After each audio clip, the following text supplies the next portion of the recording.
With how successful the Florida Panthers have been over the last few years, they are now being considered for an outdoor game, which means winning the Stanley Cup this year is even more crucial.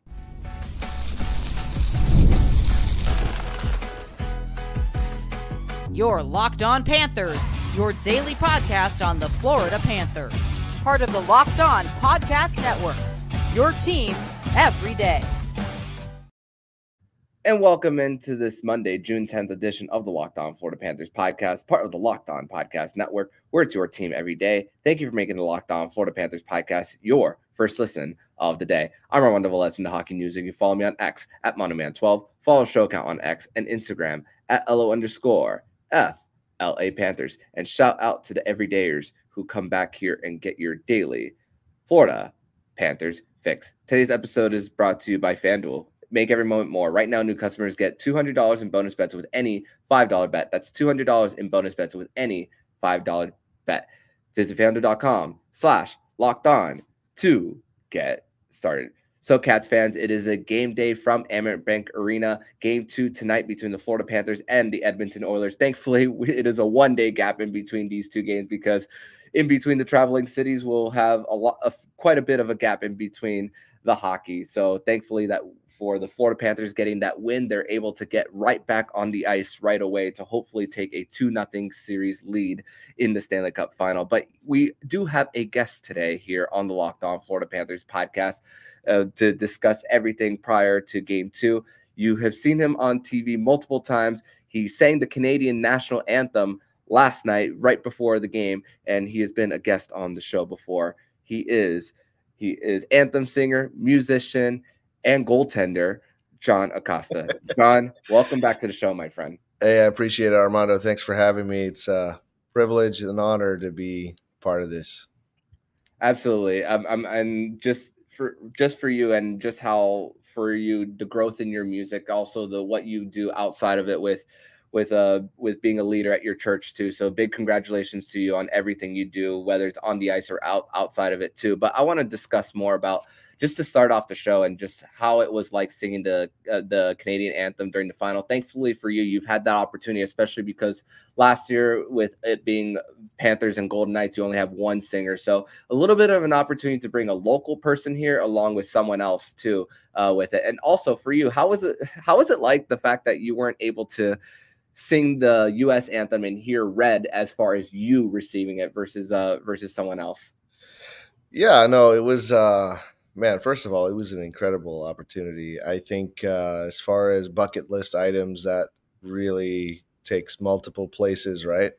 But no, the overarching feeling was just one of extreme excitement. I remember when I got the call early in the week, I was driving where my wife and I and the family, we were on our way back from a vacation, and I saw the text and I was like, oh my gosh, it's happening. You know, it's that one moment in The Office where, oh my God, it's happening. And they're all going around. So it was kind of like how it felt. But no, it was very, when it came down to it, it was absolutely, I think as the time was ticking to showtime, essentially, man, this is real, right? And just the overarching experience of singing the Canadian anthem, which, as far as anthem goes, I really do love the Canadian anthem. And as far as I'm concerned, not having the ability to sing the American anthem, man, it's cool to do both, but man, if I could do a third of a song on an event like that, I'll take that every time, right? So it was just, really cool to, and what's funny is that the Canadian anthem is one that's pretty easy to sing along to. So the one thing I noticed too is there was a good amount of people that were singing it, and that's like one of my things too. Like even at church, we try to sing songs in a way that is singable for people, and the same goes with the anthems, because at the end of the day, in hockey, it's a team sport, right?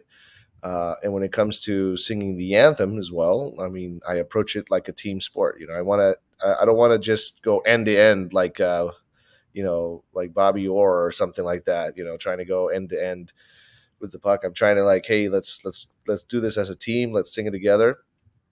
Even though I don't say any of that before I sing it, but I guess kind of like it's implied. But man, it was just an incredible experience. Absolutely incredible. No doubt. And with the Stanley Cup in the middle of the ice too, right there. So that's another little touch, which Evan Rodriguez was told that it hadn't happened in 60 years of that. Yeah. The Stanley Cup being there prior to the anthem too. And also what the players said about their focus is on the game too. So also just the mindset of it. And it really manifested that in game one of how focused they are. So along with the Stanley Cup being there and their focus level, and then what you watched for game one, how did you see the Panthers' this focus level and just their style of play of how they were able to still get through? Well, I think, the players are very superstitious. And so they, when I think there was a palpable feeling of, oh my goodness, I don't want to see that. I don't want to touch it. I want to stay away from that, which I don't truly understand, but at the same time, I kind of do because, it is a very superstitious sport. As a matter of fact, I was talking to some friends of mine about hockey as a whole, and I would say hockey and baseball are probably at the pinnacle of the most superstitious sports, fan bases, athletes, and such. But I tell you what, so when I got there, they let us know that, hey, this is happening. They're going to do this thing with the Stanley Cup. And I don't think it really clicked for me. I was like, okay, that's cool. Until I actually got on the ice and I was getting ready. And as I got on the ice, and then Phil Pritchard, keeper of the cup, rolls out the cup, white gloves and all. And it was just this feeling it almost felt like a Game 7 type of environment, because that's usually the only time you get to see the cup is when somebody can actually win it that night. And so it really had that Game 7 feel to it. And some of the players too, I think the players are probably the ones that didn't like it as much because I don't want to deal with that. I don't want to see it. But I will say that had to have given a shot of adrenaline to everybody. I mean, it's just something. I mean, think about it. It's something that you work so hard for. You think about the Evan Rodriguez's of the world who, this is their first year with the Cats. And I think a Kyle Okposo, that's another guy that I really, I'm really hoping that, the Cats win for guys like him and others. But both Kyle and Evan Rodriguez, former Sabres, no less, it's just something that really puts into perspective what's at stake. And I think for everybody too, I mean, Connor McDavid has the weight of an entire country on his shoulders that hasn't seen the Stanley Cup, to where back in the 80s, it was basically an honorary member of Canada. But since 93 has not been back. So, there's a big pressure there for Connor McDavid and for the Oilers and for Canada as a whole. So yeah, it was absolutely special, but I don't know who benefited from it more, if it was Florida or if it was Edmonton. I would say I felt even in the game, there seemed to be a little bit more nervous energy from Edmonton, where they just were trying to do maybe a little too much. And then Florida was just they were almost chilling. And to the point, a lot of the statistics aren't going to, really mirror what the actual outlook of the game was, because there was definitely a feeling of, especially after that first goal, Florida scores that first goal early too. Yeah. And that's Florida's game. If Florida's scoring an early goal, you can best believe that what they're going to start doing is they're going to play that dump and chase. They're going to try to step back and, let the other team come at them, because that's where they play their best. And Bobrovsky, being a goalie, the more shots that he gets, I would say the more sharp he's going to be, because it's a consistent, you're facing a consistent amount of shots. It's not like, in different parts of different series, there would be 10 minutes without a shot and a goaltender gets cold. That's really difficult to have to deal with that.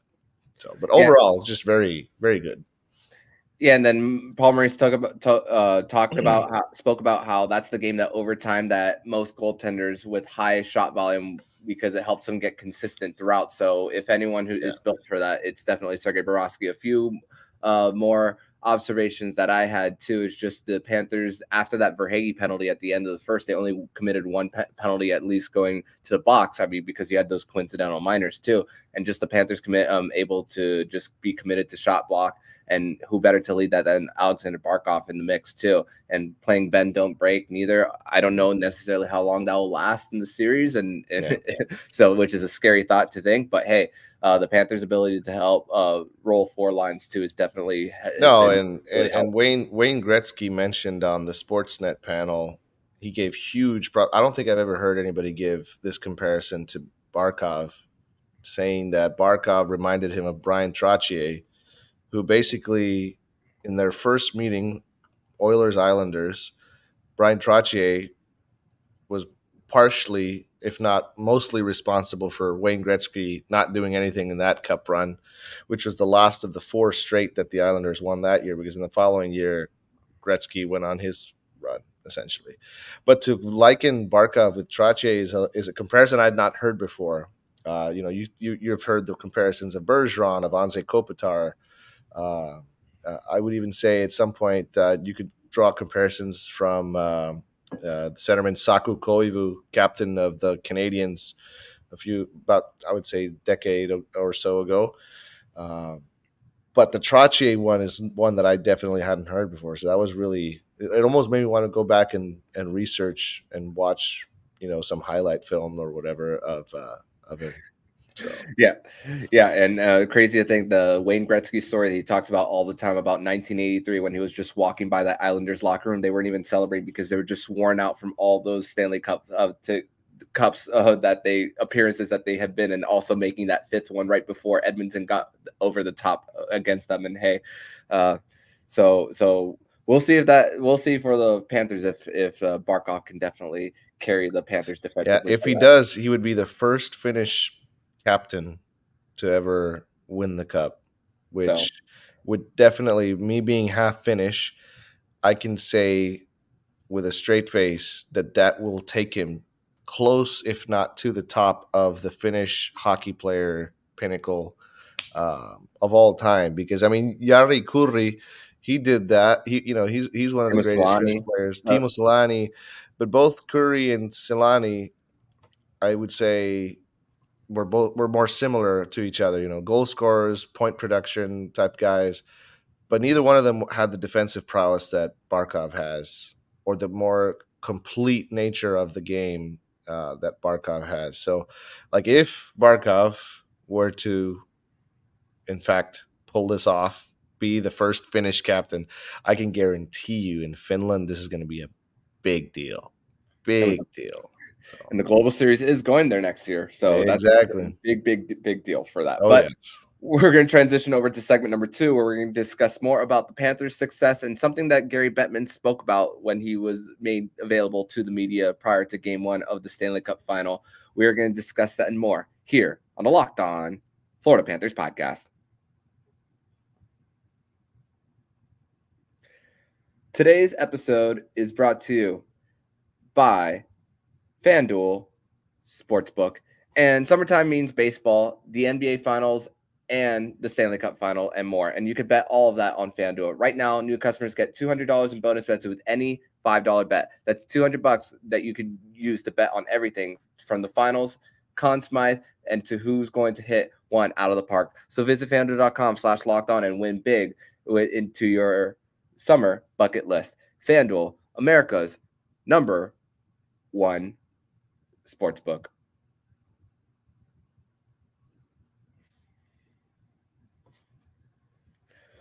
Welcome back here to the Locked On Florida Panthers podcast, here with Jon Acosta here, anthem singer and also goaltender too, here on the show. And are you watching Fox Sports or ESPN on your TV all day? Had to turn down the volume with all that shouting? Make the switch to Locked On Sports today, a free 24/7 sports streaming channel program for you every day to bring you the biggest stories without all the screaming. Locked On Sports today brings you the can't miss analysis, opinions, streaming 24/7 on YouTube or the free Amazon Fire TV channels app, part of the Locked On Podcast Network.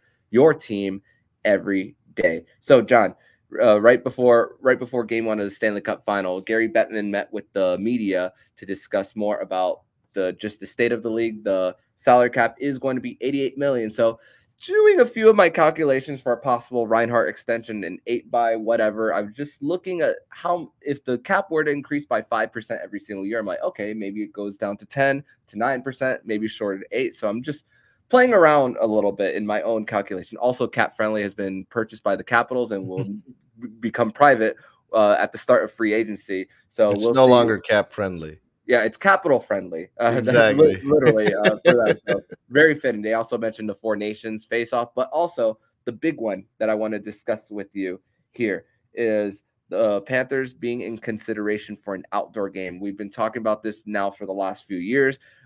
There's a little bit of talk about it being possibly at Raymond James, but obviously with how it's an outdoor stadium, no roof, no retractable roof for them, a little harder to do.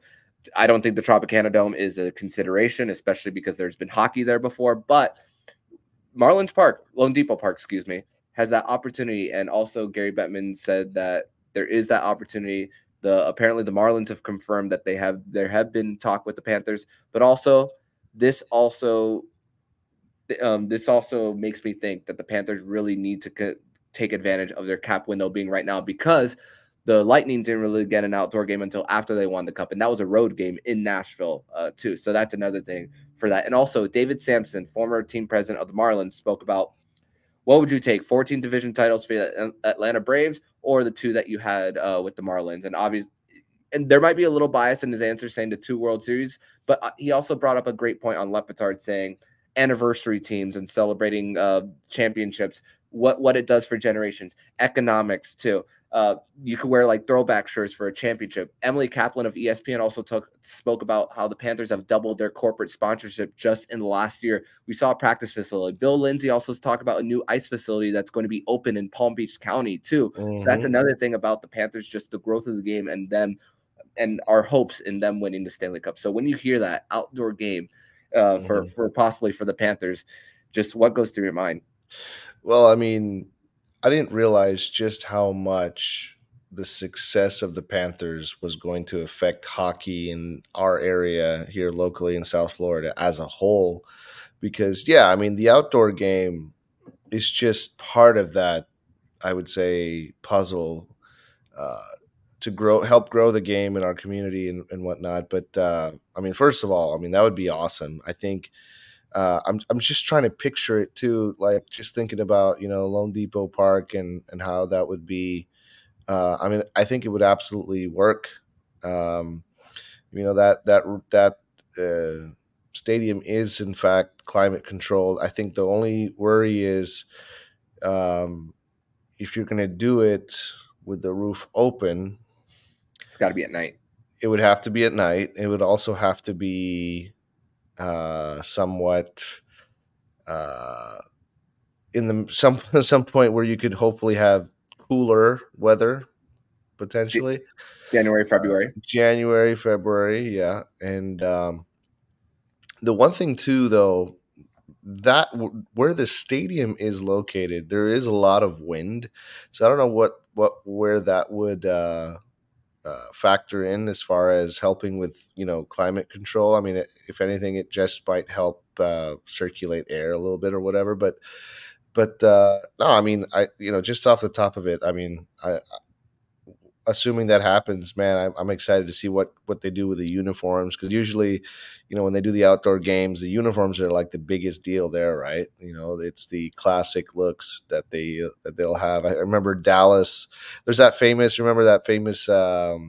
shot of, I think it was Corey Perry who got ejected. The 5-minute major. Yeah, like ejected like 17 seconds into the outdoor game. But I mean, those uniforms they were wearing was amazing. I always remember that moment because of the uniforms more than the moment itself. But yeah, I mean, you talk about the success of this team and the potential of having an outdoor game. The only challenge that there's going to be is getting to the game, because I mean, it is difficult to get to Lone Depot Park, but that'll help a lot growing the game in that southern part of the state. But then, like you were mentioning, the other stuff that's happening, the sponsorships, the rink that's happening in Palm Beach Gardens, is that which is actually in part a partnership of Wayne Gretzky and another guy who also owns one of the rinks that are here locally. I mean, it's just incredible to see. I mean, I've never seen so many people talking about hockey, so many people asking questions about, like, the other day, I had somebody who was a former coworker of my wife's. He had asked, like, what's the deal with these rats that they throw on the ice? Like, I don't understand that, and so I was like, I gets me excited. I'm glad you asked. And so, like, I basically sent a voice memo of, like, the whole Scott Mellenby rat trick story, and it was a really cool thing. And as a whole, I mean, I've seen people who have never cared about hockey all of a sudden, I think I want to go to a Panthers game next year. Like, and even last year, like, it was difficult for me to get somebody to go with me to a game whenever I would go. Because the Panthers have had success, but during the season that was happening last year, the success didn't start happening until, like, towards the middle or end of the season. So yeah, I mean, it's been crazy to see just how much impact success that this team has had, how much it has impacted interest in the game and on the Panthers. And yeah, it's just, I mean, I'm excited to see, what the NHL and what the Panthers can put together for an outdoor game. Man, that would be amazing. Yeah, and then also for someone like me who's seen this, who's watched in the last decade and a half, didn't really experience too much of the dark years, more like the late 2010s and then after that. So I also saw the effects of 2012 not winning a round and then 2016 not winning a round. You get a little bit of a buzz, then it goes a little bit away. A little bit of a buzz against a 12-game winning streak in 2016 to get to a division title, but then you still go back to a little bit of those Tuesday, Thursday nights there too, there where it's like maybe like 10, 12,000 too. So that's another thing when it comes to just how advancing. That's really what it comes down to. And ultimately winning it. So that's another thing about just of people wanting to be more convinced to go too. No, yeah, and when you talk about revenue too, like, the team, as far as I think I counted, tomorrow or tonight's game is essentially going to surpass in terms of revenue, home game revenue from last year. And when you talk about, the team really benefited from that run last year. I mean, this year it's just going to be, I mean, you look at the game presentation, you look at the, the stuff that they did with the HVAC system, with the sound system, the stuff they did with the ice projection. I mean, all of that is thanks to the success that the team has had. Yeah, and even though it's in Florida with the HVAC system, which also Elliot Friedman spoke about on 32 Thoughts, that has really improved the conditions for the Panthers and just everyone. So even though it's Florida, we even saw better ice conditions there than versus Madison Square Garden. But we could discuss all about the science of Penn Station under the heat. But that's the can of worms that I'm not going to open. But we're going to transition over to segment number 3, where we're going to preview Game 2 tonight between the Florida Panthers and the Edmonton Oilers, as the Florida Panthers are hoping to take a 2-0 series later. We're going to talk about that more next on the Locked On Florida Panthers podcast. Segment number 3 here on this Monday, June 10th edition of the Locked On Florida Panthers podcast. Thank you once again for making the Locked On Florida Panthers podcast your first listen of the day here on a Monday. Here previewing Game 2 of the Stanley Cup Final between the Florida Panthers and the Edmonton Oilers, here with Anthem singer Jon Acosta, and also for for this game, Alonzo Mourning will be banging the drum pregame prior to Game 2 of the Stanley Cup Final. John, I also remember not only a little bit of Alonzo Mourning in 2006. I didn't watch his first stint with the Miami Heat, but also when I was taking the shuttle from FIU main campus to Biscayne, you passed by the old high school that him and his ex-wife were named after, Alonzo and Tracy Mourning High School. So that's another thing that just takes me back a little bit and everything that Alonzo Mourning has been through with the kidney issues too. So great to see that he an icon in South Florida sports is going to be doing that. But hey, game 2, the nerves are gone. The Florida Panthers know what they're dealing with now with Connor McDavid and just and after everything and pin in their own end too. But also I want to play a clip a little bit on what Gus Forsling said about playing Connor McDavid. So we're going to play that clip real quick and I'll get your thoughts after we hear from Gustav Forsling. It's a little different for sure. You know, he's got the speed and he got the movement to shake you off, and so you always got to be aware when he's out there, and you know, never let him get time and space. That's the goal, but it's at the same time you gotta respect his speed and gap off a little bit. But we want to try to gap up as much as possible, and I think we really got to our game in the third there. Yeah, so when it comes to the Panthers and just they're able to adjust after the first 40 minutes, and also the one thing that really stuck out to me was when Gus Forsling spoke about knowing when to step off, because even though Connor McDavid is not necessarily the goal scorer, but what he can do just finding the open teammate too.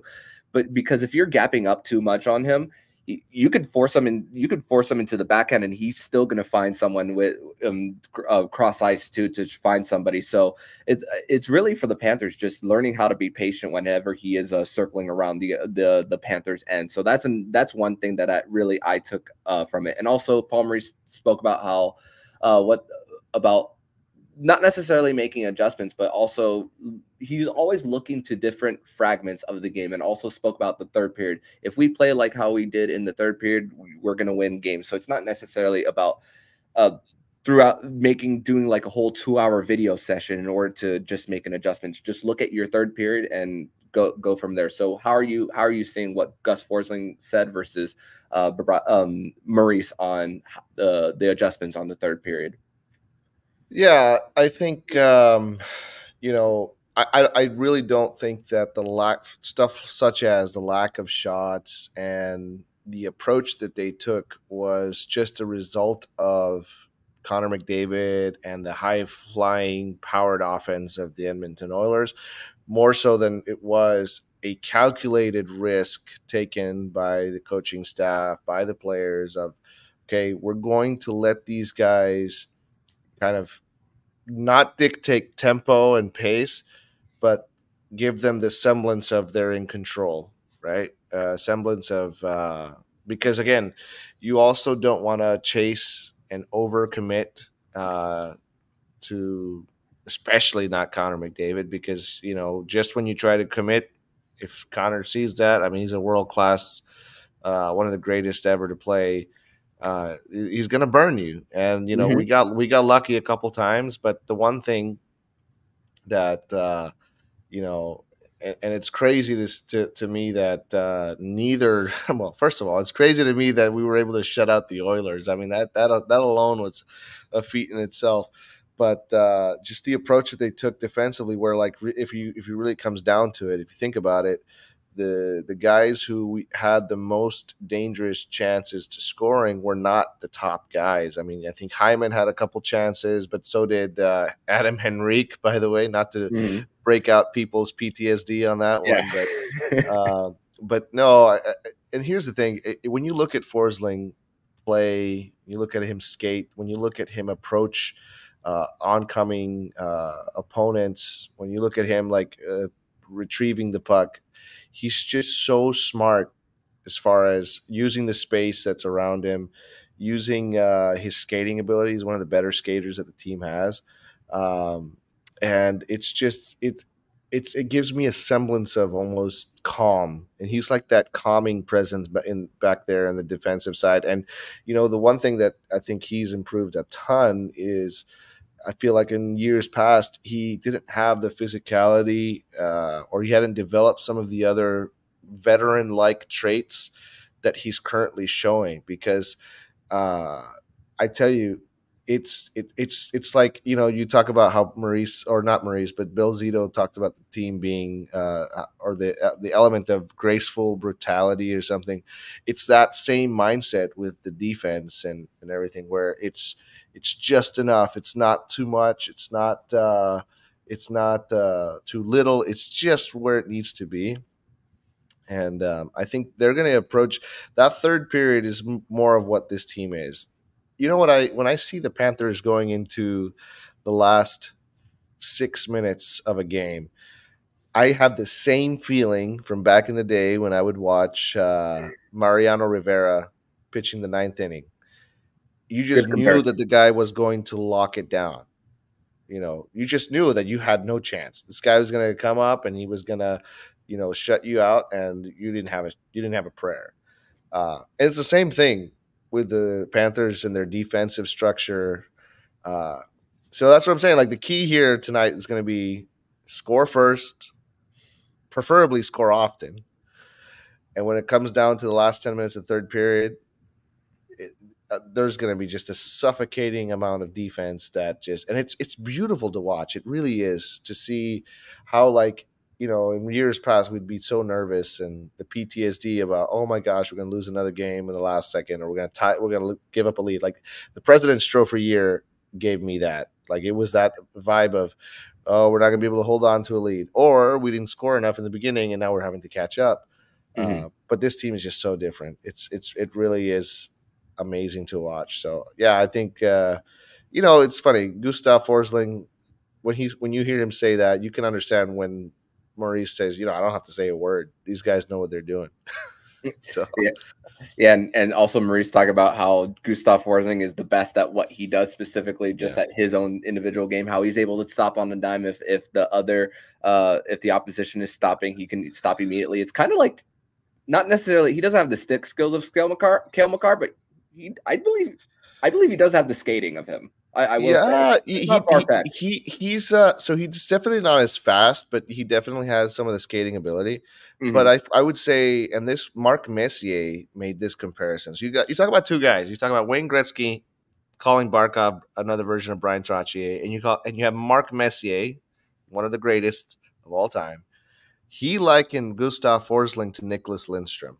And when I think of Nicholas Lindstrom, like, it's starting to grow on me a little bit. When I see Forsling and how he does his thing, I think that's right now it sounds a little far-fetched, but I think it can potentially get close to that.